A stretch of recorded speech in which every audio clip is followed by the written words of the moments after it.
very serious high inflation. Very serious high inflation like never before. This is what God is saying. The nation of America, Nigeria, and it's going to affect the economy more harder. In Jesus' mighty name. We're going to begin with the latest on the critical inflation report from the White House to economists to Wall Street, all looking for clues to where the economy is headed. Our team is covering all the angles, beginning with our chief business correspondent, Rebecca Jarvis. Good morning, Rebecca. Good morning, Robin. And as you say, this is a critical report on assessing the health of the U.S. economy.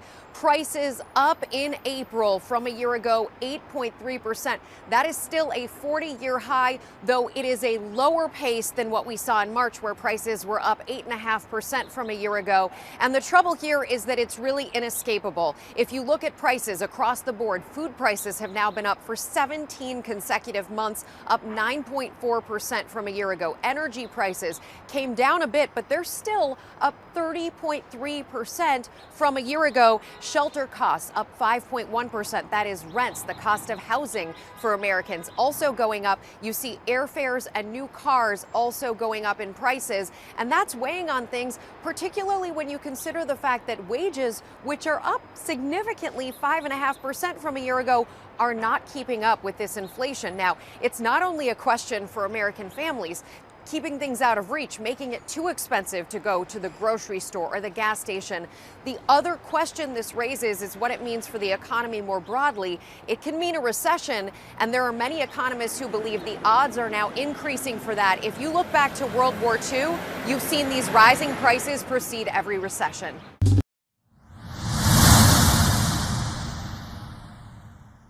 What the National Bureau of Statistics said recently, that Nigeria's consumer price inflation rose in March from 15.70% to 15.92%, making it the highest rate in 5 months. Help us understand what this means for the man on the street. Well,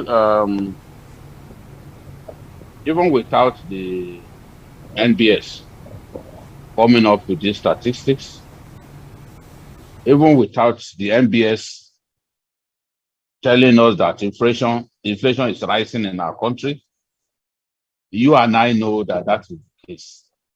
You and I know that we've never had it this bad. Those who think we've had it worse than this, they have to prove it with facts.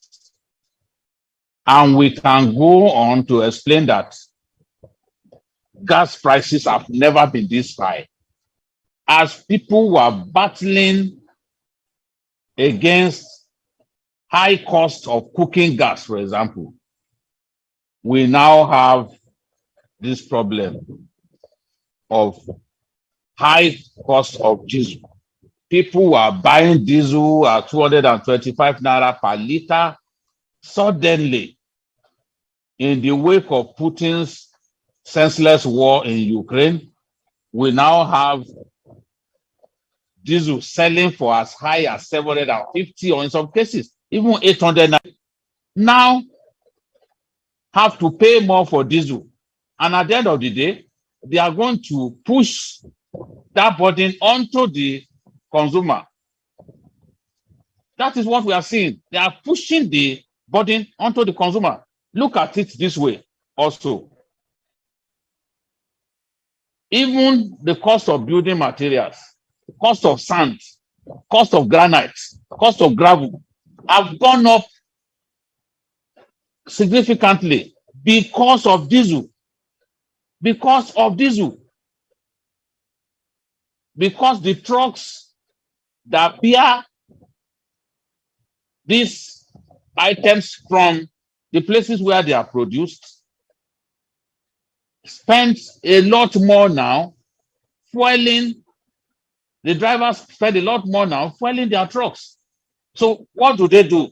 In order to make ends meet, they have to increase the price of granite, increase the price of diesel, the price of gravel, increase the price of sand, increase the price of reinforcement So it's not even food inflation alone that we are grappling with. We are grappling with inflation, high cost of building materials, high cost of bread, for example. Bread, because the machines that bake bread, you still have to fuel them with diesel. So don't also forget that in the month of March, part of February and March, because some people decided to bring off-spec petrol into our country, the country was plunged into petrol scarcity, and it impacted negatively on goods and services.